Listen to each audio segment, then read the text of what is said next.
Ang puso po siya kung magserbisyo. Kaya ngayong darating na halalan siya ay ibotong.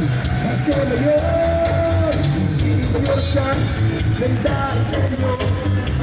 Sa Mayo siya ay ating iboto. Huwag pagkilimutan ng kanyang pangalan.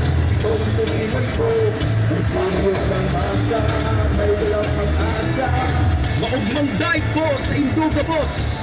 Tayo na't magsama-sama. Harapin ang bagong pag-asa. Nandito na ang inyong kandidato para Vice Mayor. Ating iboto sa darating na halalan.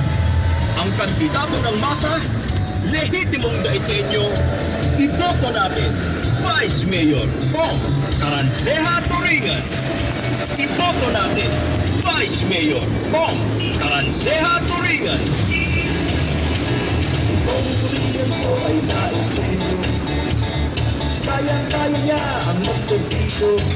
Mga problema niya'y tsak na matutulungan pag siya ang iboto. At hinalaan sa tayo, siya ay iboto. Gusto na niya siya ng daig-tokyo. Huwag kalilimutan ng kanyang pangalan. Kung tulingan ko, si Mayor ng masa, may walang pag-asa. Maugmang daig po sa Induga Boss. Tayo na't magsama-sama. Harapin ang bagong pag-asa. Nandito na ang inyong kandidato para Vice Mayor. Ating iboto sa darating na halalan. Ang kandidato ng masa